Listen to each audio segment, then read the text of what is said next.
Right, hi guys, and welcome back to the Crawl Room. We're here once again in this wonderful ranty room for all things Formula One. So the Miami Grand Prix weekend has come to a close, and what can be said about that one? It was a good race, wasn't it? It provided some really good, exciting racing up and down the field. There were some moments there where you felt it was going to build into like a big crescendo at the end that just didn't quite work out up at the front, but it still had a little bit of everything. He had a little bit of drama, a little bit of excitement, and for the most part I felt it was a decent race for Miami. So if you've never seen this series before, I award the drivers out a maximum of 10 points based on their overall race weekend's performance, and I go all the way down to 0 if they have a particularly bad one.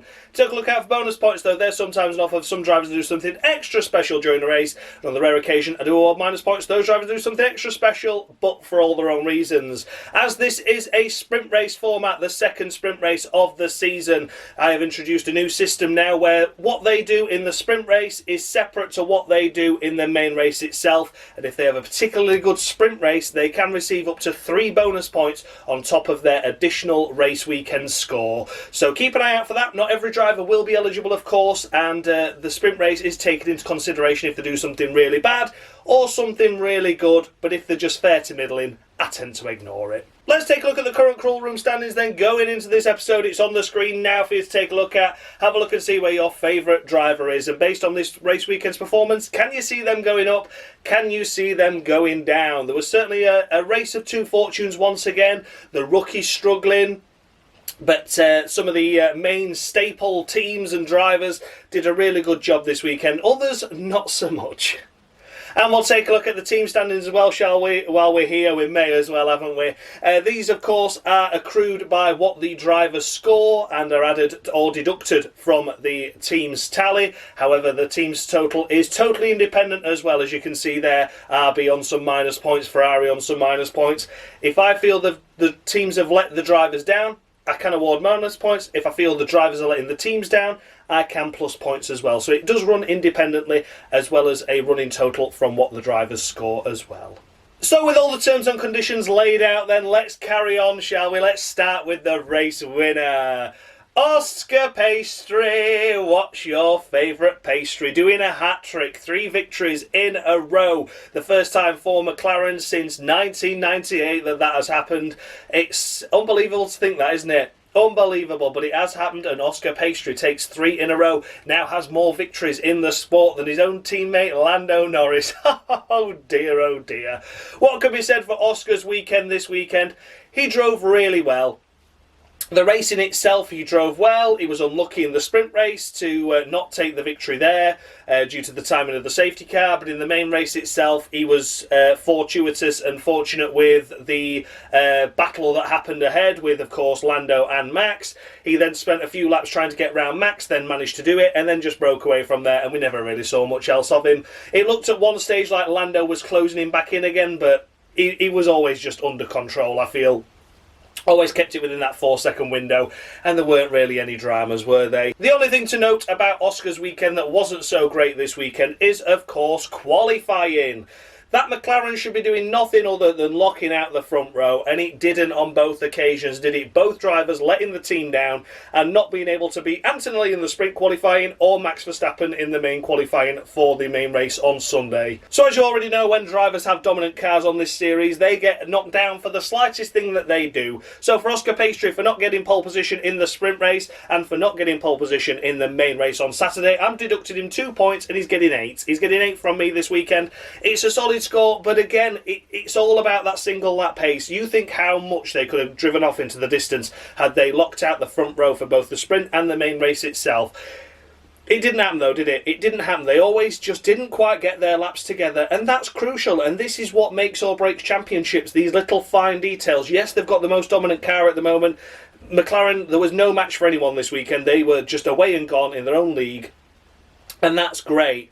But if Lando had come unstuck with contact from Max and lost out, you know, you've got to think of it, haven't you? It put yourself in tricky situations by not being where you should be in qualifying. And anything other than a front row lockout for the McLarens is a failure. So it's 8 points to Oscar Pastry, a solid weekend overall, very impressive race performance once again by him, and didn't really do anything wrong, but needs to iron out those little mistakes in qualifying that is just costing him that extra tenth or two.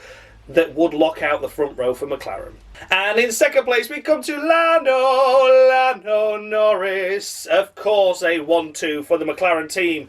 Yes, it had to be no other, did it? The car was absolutely dominant this weekend. There's nothing really much more I can add that I've not already discussed about Oscar this time, to be honest. It was pretty much a tale of two fortunes. Once again, did not get his sprint qualifying lap together and struggled as a result, but was able to come through and take victory in that due to a lucky timing of the safety car and the pace of the car itself. And in the main race, once again, did not get pole position like he should have done. Had a tussle with Max and came out losing on that, but then the dominance of the car got him around all the other cars, apart from his own teammate. Could have been victory today for Lando, had he qualified on pole and had he just buggered off into the sunset. But as it was, didn't get himself in pole position, had a tussle with Max, and then failed from there. And that's what it's all about, isn't it? Again, lock the front row out, control the race, it's yours to lose. You get yourself involved in little tussles like this, and it could have easily been Lando in the wall, and that's it, no points. So for Lando Norris this weekend, once again his racecraft wasn't brilliant, was it, as well? We saw wide moments, overtaking off track, a couple of little lockups and things, but, you know, for the most part, he's getting 8 points. He's getting the same as his teammate Oscar, for the same reasons. Didn't get it together in qualifying, and it could have been a lot more costly for his race. He tumbled down to 6th at the start of that race.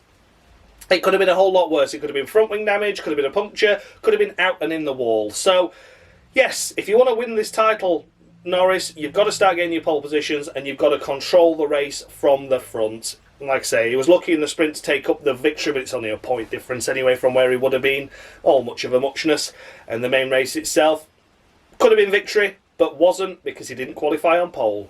8 to Lando Norris. In third place, we come to George of the Russell. Watch out for that top 5. Here he is once again securing a podium finish in the main race itself. The sprint race, I think he was okay in, not really too bothered to be honest with you. Can't really remember what he did, so that means he must have done nothing really interesting. The main race itself struggled in qualifying though. He's been struggling over single lap pace this weekend compared to his teammate Antonelli.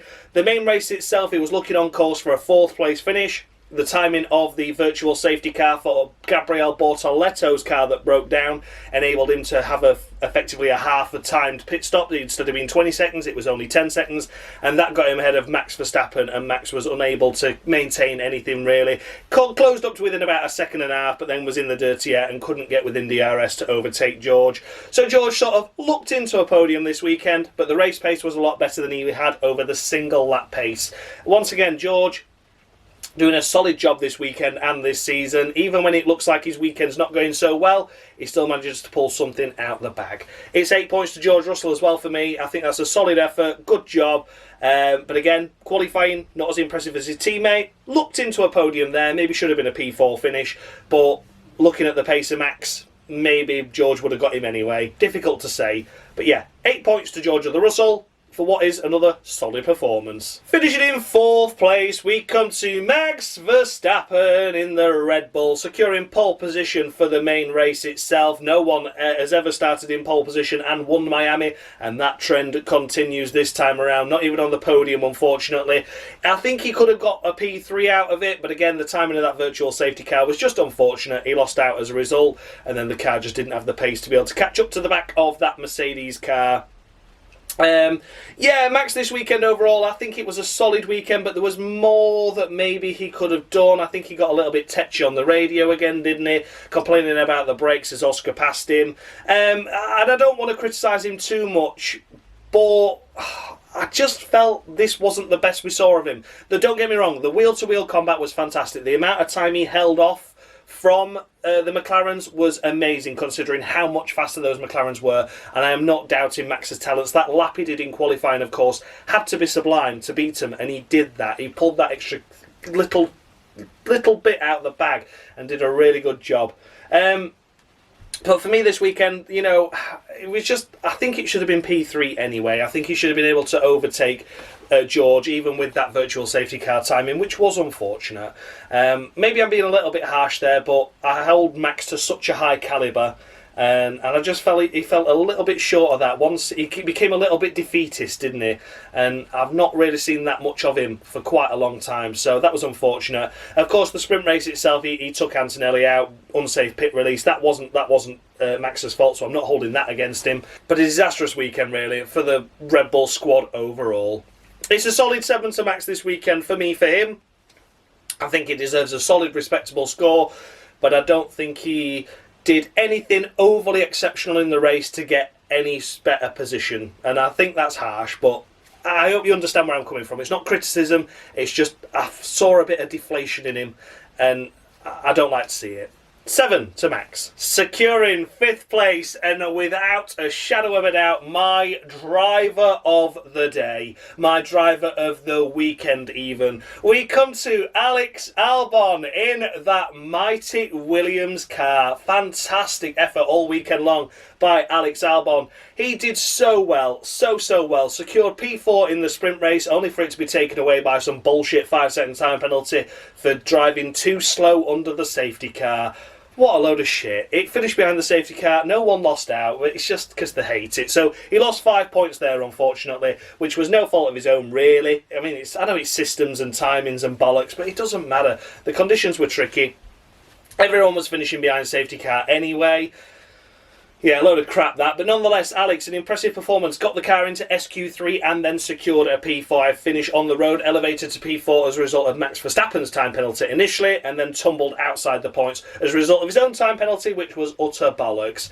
The main race itself, once again, got itself into Q3. Those fantastic Williams cars lining up. P6 and P7 on the grid. Fantastic effort, that. Really good job. Alex had a great start, got ahead of his teammate Sainz. They had a little duel and a battle, didn't they, in the early stages. Albon came out the winner in that, and then after the round of pit stops he managed to get past Kimi Antonelli, and then he was P5, and that is where he stayed. He was a good few seconds ahead of Antonelli as well come the checkered flag, and just drove sublime. I don't think I can find any more words to praise Alex this season. He's had such a great season overall. He really has. He's delivered.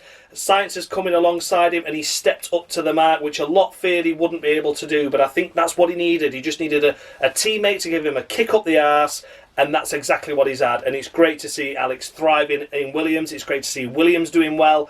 And for Alex Albon, it's no less than a perfect 10 this weekend for me, for him. And he is going to be awarded 3 additional bonus points for his efforts in the sprint race. Yes, I know it didn't come to any points in the end, but he still put that Williams car P4 on the road in that sprint, which is mightily impressive. And you can't tell me there's any cars he should have finished ahead of this race. P5 behind 2 mighty McLarens, a Mercedes and a Red Bull. That's the only 4 cars that he finished behind. I think that's mightily impressive. So yes, it's 10 points for the main weekend itself. It's 3 additional points for what he did in the sprint, and of course that is a grand total of 13 points to Alex Albon. Bravo, Alex. Bravo. And as already mentioned, finishing behind Alex Albon by quite a number of seconds, we come to Andrea Kimmyelli in the second of the Mercedes. Kimi Antonelli this weekend, what could be said? The sprint race went so well for him, didn't it? It really did well. The qualifying did, anyway. Got himself in pole position after a mighty lap. Got shoved off wide at turn 1 by Oscar Pastry and tumbled down to around 6th, and then that was looking like where he was going to finish in that sprint race, and then got wiped out by Max Verstappen coming out of his pit box, and then that meant that Antonelli was unable to take his pit box stop, and then he had to come back in again and pit again, and it was just an absolute farce. So what could have been for Antonelli in that sprint race, but it wasn't all his own fault. The main race itself, again, an impressive qualifying, got himself P3 on the grid. But here he is finishing P6. The race pace itself struggling with tyre wear, which is what we've seen before from the rookies, isn't it? Oscar Piastri used to suffer from this for the first sort of season and a half of his career. The rookies just not being able to adapt and keep the Pirelli tyre life going as long as they'd like to. So that's why he ends up finishing here in P6. But I don't hold too much against him for that. I think it was a strong weekend, and this is the first time we've seen a glimmer of what Toto supposedly sees in Kimi Antonelli. The first few races have been rather flat and mundane and difficult and tricky, but this time around we have seen what Andrea Kimi Antonelli is capable of. and I'd love to see a lot more of it, to be honest. The end results weren't what he was expecting, but those qualifying performances were particularly impressive, and he needs praising for that. So for Andrea Kimmyelli, for the main race itself, he's scoring 7.5, and I am awarding him 2 additional bonus points for his efforts in the sprint race, and mainly it is just sympathy for the sprint race, because he didn't deserve to be shovelled off at turn 1, lap 1, and he didn't deserve to be taken out in the pit lane by Max Verstappen. That's life, that's racing. There could have been a podium on the cards for him there had none of that unfolded, but as it was just a shame. So yeah, 7.5 for his main efforts in the race, 2 additional bonus points. That's 9.5 to Andrea Kimmyelli for what has been an encouraging weekend for the rookie. Securing 7th place, we come to Sha la la, oh sacre bleu, sha la la la la, and sacre bleu Ferrari. Jesus Christ almighty on a push bike. What on earth was that? What an absolute kerfuffle. Oh, dear me, I don't think I can say anything really about Charles this weekend. He didn't do anything wrong. The car just had no pace at all. They even admitted they were probably going to be finishing behind Williams, and they finished behind one of them anyway. And then the race strategy is just absolutely nowhere. Yeah, Charles, could you let Hamilton through, please? Not telling Hamilton that he was going to be allowed through. And then telling Hamilton, can you let Charles through, please? Or telling Charles that they were going to let Hamilton let him through, and then they didn't tell Hamilton. And then it was just all this messing about. If they'd have just let Hamilton go 3 laps sooner than they actually did the first time around, Hamilton could have been away and gone, but as it was, he spent 3 laps stuck behind him on the much fresher tyres, chewing his tyres up in dirty air. He could have been away and gone, Hamilton, but as it was too late to do anything, and then they pissed about, and then they let him get within 2 seconds of Antonelli, and they're like, oh, swap places again, so then the gap went back down to 3 seconds again. It was just an absolute farce. That wasn't Leclerc's fault, of course it wasn't. It's a solid 7 from Leclerc for me. I don't think I can give him any more or any less than that. It was just a solid weekend in a very poor car and a very poor team strategy throughout. So yeah, Charles Leclerc, solid 7. I'm criticising Ferrari a lot more than I'm criticising the drivers this race. Next up, finishing behind his teammate, it is Lewis Hamilton in the 2nd Ferrari. My God. Let me just have a cup of tea while I make my decision about what I'm going to score him. My God. Fuck's sake. I think we will swap positions. Oh, no, we won't bother. In fact, no, I'll tell you what, let's let Hamilton through, and then we'll tell him to re-swap just a few laps before end. Got it. Cunning plan, lads. Cunning plan. What the fuck? I'm just going to have another cup of tea. You just talk amongst yourselves. Groundbreaking.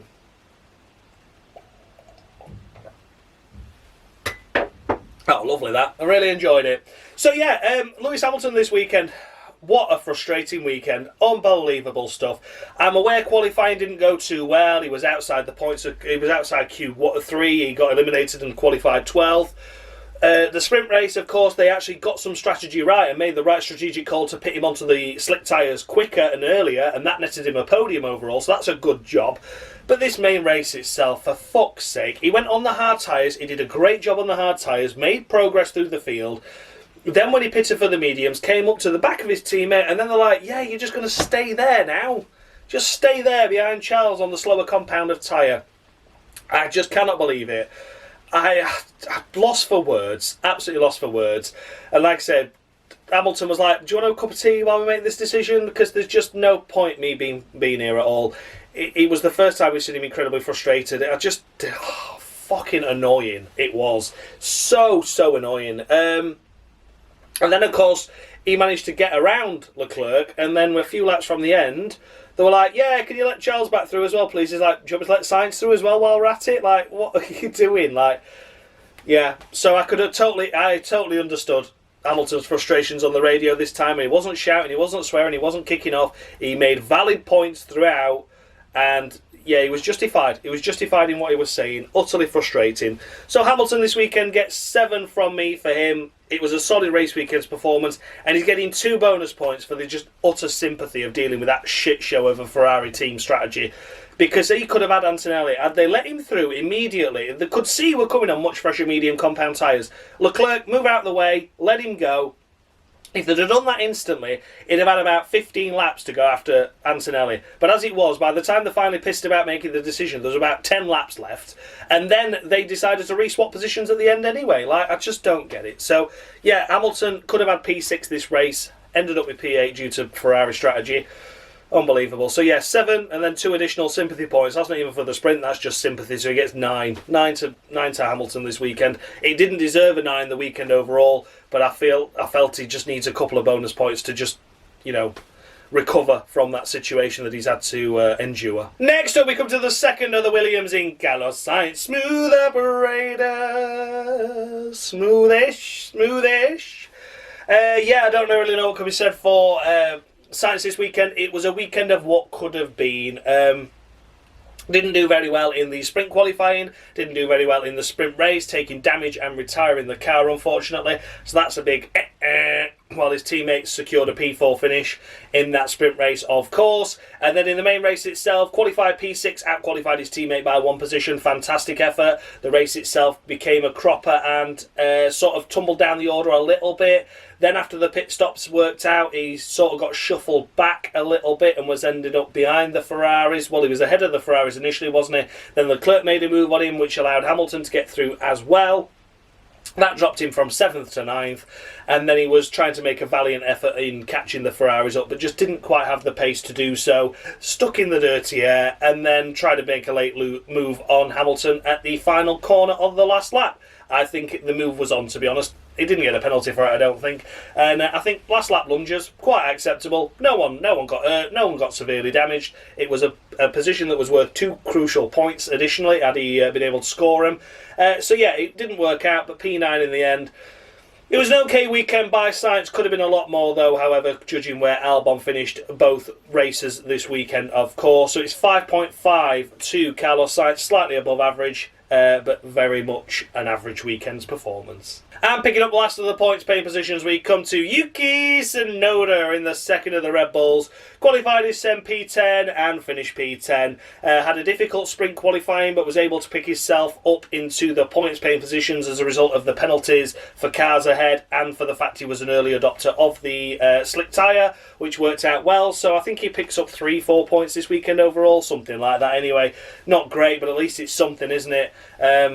What more can you say about that, to be honest? It's a difficult one to judge. For Tsunoda, I've given him 3. 3 points to Tsunoda. The car's clearly capable of more, I'm sorry to say, but it just is. I know Max is driving the wheels off that thing, but it should still be qualifying better and it should still be finishing better. So Yuki Tsunoda, at least he's doing the job. He's getting some points, which is more than what Lawson can do. I just sort of expect more from Tsunoda. So it's 3 points for now. Maybe harsh by a couple of points. Maybe it was just an average performance.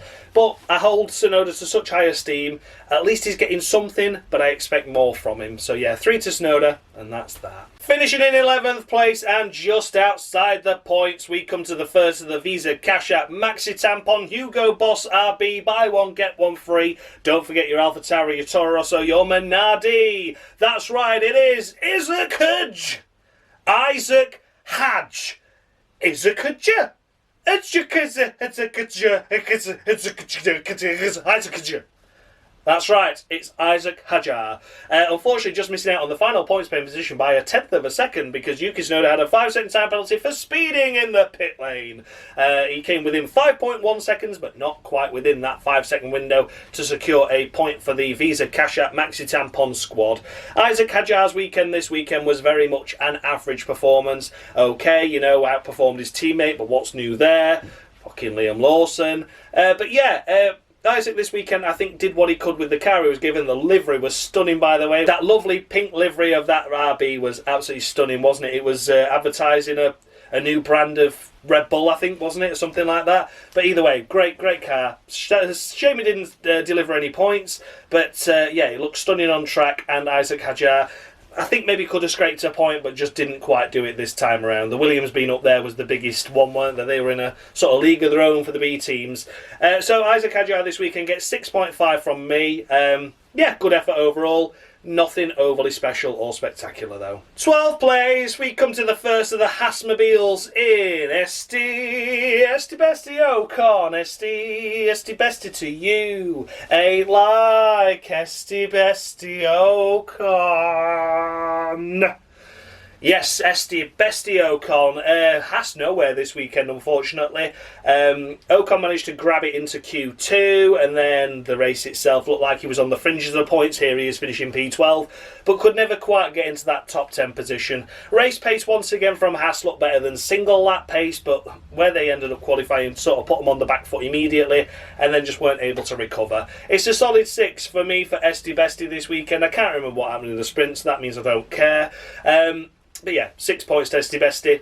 I think that's a fair score for what has been, once again, a solid performance, but nothing overly spectacular. On looking for some P13, we come to Pierre Gasly in the first of the Alpines. Managed to secure a point in the sprint race after all the penalties, so that's worth noting, but his race pace and pace in the sprint weren't really worthy of points, were they, unfortunately. He was getting hunted down by Nico Hülkenberg, and Nico was unlucky that he ended up getting lapped on the last lap by Oscar, because Hülkenberg was catching him at a rate of knots, and I really feel that that Sauber car could have got that Alpine that was just clearly struggling this weekend for any sort of pace at all. For Pierre Gasly, it's a solid 6 from me for him. I think he did a good job this weekend overall, but again, nothing special or spectacular. That Alpine car did not look like it deserved points, but at least he netted himself 1 by keeping himself sort of in the mix for the sprint, and the 3 penalties ahead managed to secure him 1. That now means that Alpine do get ahead of State Kick Me Up the Arse Sauber in the Constructors' Championship and now sit 9th. Bravo, Alpine. Bravo. But yeah, this race around, nothing exciting happened at all. A solid 6 for Pierre Gasly. 14th place, we come to Nico Hülkenberg.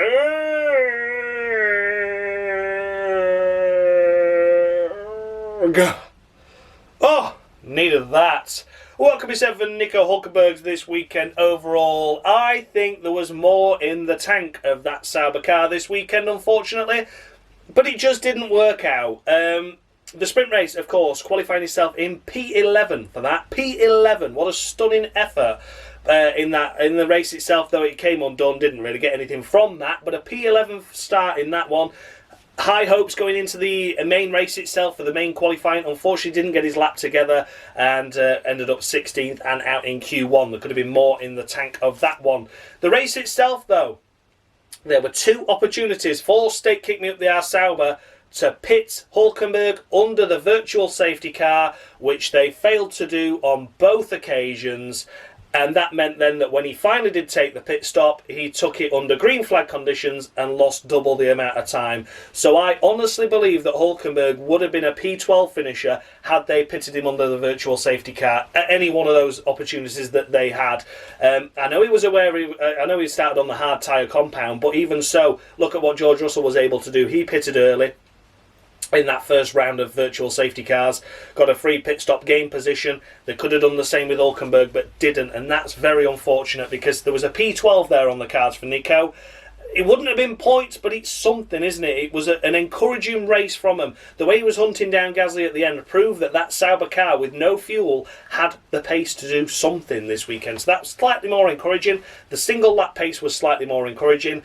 And yeah, for Nick Hülkenberg, it's a solid 7 from me for him. And then for that sprint qualifying performance of just missing out on Q3, I'm giving him 1 additional bonus point for that. So he's an 8 total. 8 total to Nick Hülkenberg.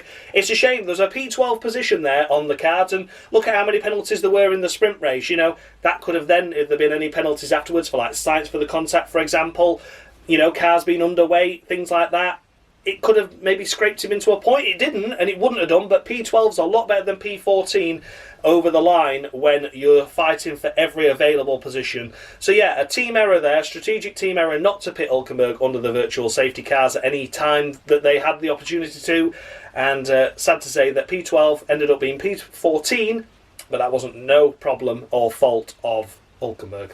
A solid 8 to Nico Hülkenberg overall, 7 for the weekend, 1 bonus point, and that's that. 15th place, we come to the first of the Aston Martins. My God, what has happened to this team? 20 seconds behind Nico Hülkenberg, and it's a Fernando Alonso. What on earth? What on earth? Alonso's weekend really Tale of Two Fortunes, absolutely nothing in the race, of course, nothing. They couldn't do anything over that race. But in the sprint format itself, they got themselves into the points-paying positions, and he got wiped out by Liam Lawson. So that's very unfortunate. For Fernando Alonso, it's going to be short and sweet because there's not much I can say about it. Yeah, he had that little spin in the main race itself, didn't he? But who cares about that when he was already at the back anyway? And look at how far he finished behind. That spin made no difference to his race in the end. It didn't cost him a position, it cost him nothing. That car is absolutely dog shit. So the main race itself is getting 6.5, and I'm awarding him 2 additional bonus points for his efforts in the sprint. Sadly, it didn't come to anything at all, but it should have been a good solid finish there inside the point. Should have been a top 6 finish that went begging through no fault of his own. But yeah, it's 6.5 for the main race itself and 2 additional bonus points. 8.5 total to Alonso. So the sprint format this weekend saved him of a lowly score. But yeah, what a difficult weekend by the Aston Martin squad. And finishing behind his teammate, we come to Lance Stroll in the second of the Aston Martins. Stroll's getting the same treatment from me as Fernando Alonso. I know I don't like the bloke, but you can't blame him for what's happening at the moment, can you? This is not his fault at all that this team and car is so shite. He was able to score a good amount of points in the sprint race. He was able to look into the penalties and contacts and collisions ahead. Did he get P5 or P6 in the end after all the penalties? It was something like that, wasn't it? So once again, able to score a few points for the Aston Martin squad. Fair play to him for that. For the main race itself, he's getting 6, and he's getting 2 additional bonus points for the sprint as well, of course. So that gives him a solid score of 8 for Lance Stroll. This race weekend, he showed what he was capable of doing in the sprint, as did Alonso. A smaller race format, no pit stops. They were able to do something with it, or a strategic gamble to pit early for the soft tyres. Helped well there. But yeah, Stroll could do nothing in the main race itself, due to the car being so unbelievably shite. So yeah, 8 total for Lance Stroll, 6 for the race, 2 additional bonus points for the sprint, and that's that. Then we come to the list of DNFers. The first on this list is, of course, Liam Lawson in the second of the Maxi Tampon RB Buy One Get One Freeze.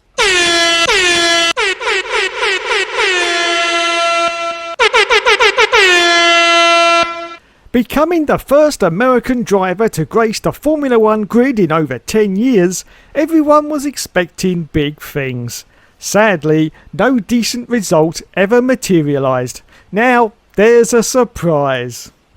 And there we have it. Of course, it had to be of the week, Scott Speed of the week to Liam Lawson for another dogshit performance. And not just that, he's getting minus 10 points from his total on the Drivers' Championship standings here on the Cruel Room, because that was just once again a pathetic performance. Drove off the track and punted Alonso straight into the wall in the sprint race, crossed the line in P7 but rightly got a penalty and deducted him outside the points for that one. And then the main race itself, just decided to get off the line well, and then was like round the outside of Doohan, and then we got to turn 1. He knew that Doohan was there. This is what fucking annoys me with this whole I've got the corner in principle, because it just doesn't make fucking sense, does it? It annoys me. It winds the shit up out of me. So Lawson gets a good start, gets around Doohan, and then he's like, oh yeah, Doohan's there, I'm just going to turn in. Let me just turn in. Because obviously Doohan can just vanish, and he's like, the Alpine just full on took me out. Well, if you could fucking see the Alpine, then why don't you make room for it, you dick? Does me head in. What is this whole point of, I was ahead of the apex? Well, you're just going to have crashes if you keep doing that, you silly fucking sponge. So, yeah, Liam Lawson just irritated the shit out of me this weekend, and that's why it is Scott Speed of the week, and minus 10 points from his total.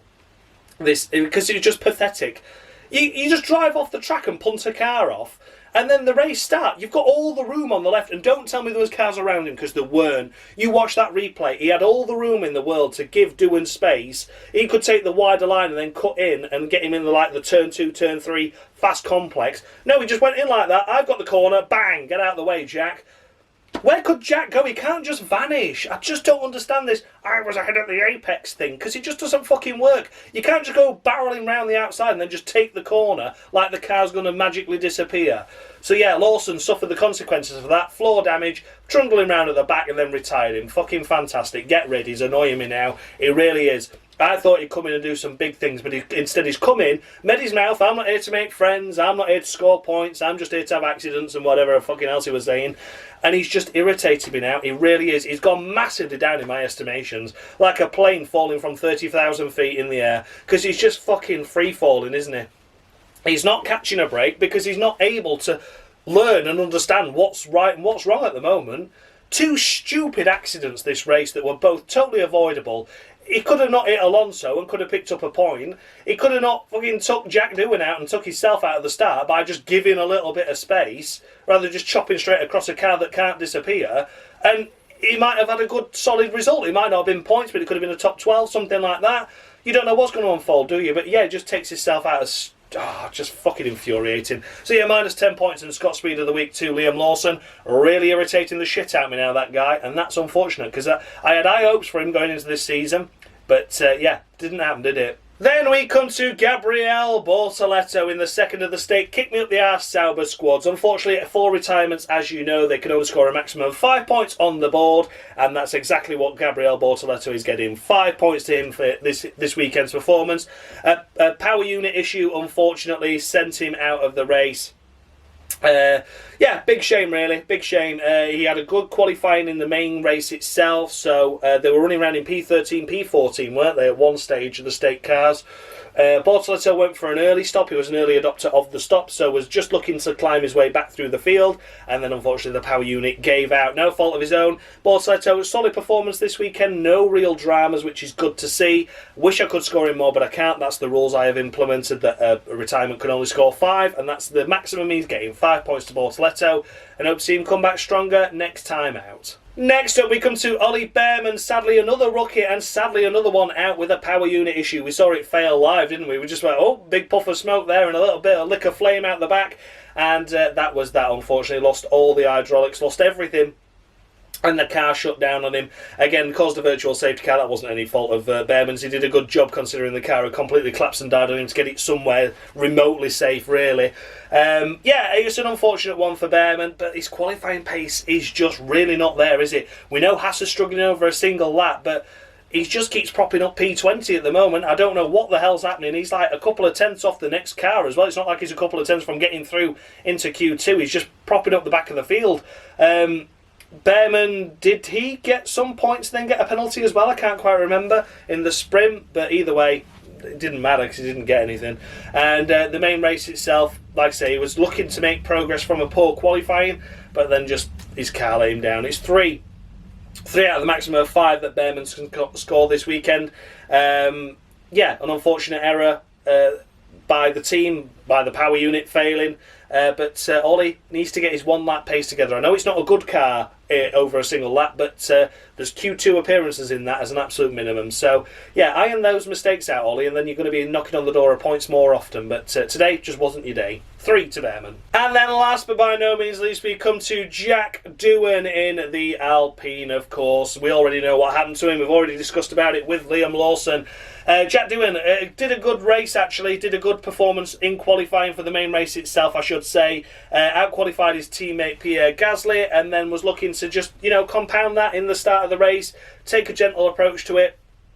And then we were there, and then Liam Lawson came barreling around the outside, and he's like, oh, okay, no problem, and then he just turned in. Like, Doohan was 4 wheels over the road to try and avoid him. Like, I don't know what... And everyone just was, like, blaming Doohan for it. I'm like, well, are you fucking thick? Like, how on earth can he just vanish? So I feel really sorry for Doohan, because that gave him a front tyre puncture, front left, and he tried to drag it back to the pits, but then the temperatures were overheating and the car going slow, and the car having damage, and the tyre then came off the rim and then got wrapped around the suspension. So he had to call it quits, unfortunately. He couldn't even drag it back to the pits, so out on lap 1. In a race again where something more could have been possible, but it was taken from him on lap 1, turn 1, and I don't think it was any fault of his own. I don't understand how he could just expect Liam Lawson, that's got all the room in the world, just to fucking cut across him like that. Like, I just don't get it. Yeah, very, very shameful, unfortunately. Very unfortunate. Probably the last one. There's rumours now that's saying that Colapinto's coming in from Imola, so, days are numbered now. We'll see. We saw frustration from Doohan, of course, with the qualifying thing, where he was supposed to get a tow from Pierre Gasly, but then Gasly and him came out of the box at the same time, and he ended up getting stuck, and yeah, you can see frustration creeping in, but it's going to be 3 for doing for me for him this weekend. I'm not going to sing his praises massively, but I think there was more that could have been done this weekend. But you can't judge a race performance by lap 1, turn 1, and I don't think it was his fault why he was taken out. So yeah, Jack Doohan, last of the runners unfortunately, and yeah, another first lap casualty. 3 to him. So then guys, those were the runners and riders of the Miami Grand Prix. Let me know down in the comment section, did I score any drivers too high? Any too low? The updated standings with the scores I've just awarded are on the screen now for you to take a look at. Now have a look and see where your favourite driver is. And yeah, do you think there's... I mean, the big pecking order now, isn't there? We're only a few rounds into this season, but you can already see who's the ones that are fighting for contention, the ones that are sort of down and outs and really need an impressive second half of the season to get even remotely in with a chance of getting on the first side of the points page, to be honest.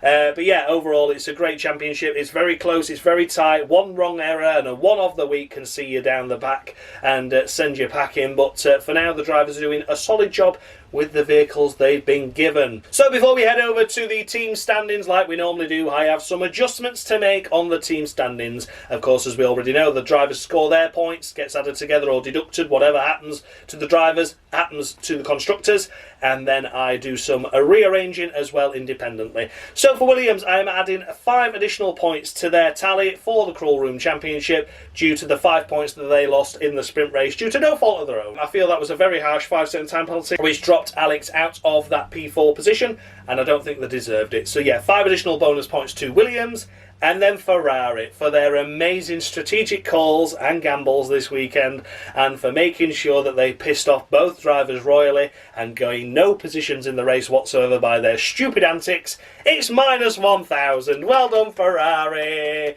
Well done. Minus 1,000. Well done indeed. Bravo, Ferrari. You absolute heroes. What on earth happened? Last year you did so well strategic-wise. There was a couple of races where it went a bit wrong. Fair enough. But, yeah, you can't be perfect every time, can you? But this time around, I can't think of a race where they got anything right, apart from that sprint race just then in Miami, where they managed to get Hamilton a podium, but then just threw it all away. Absolutely ridiculous stuff.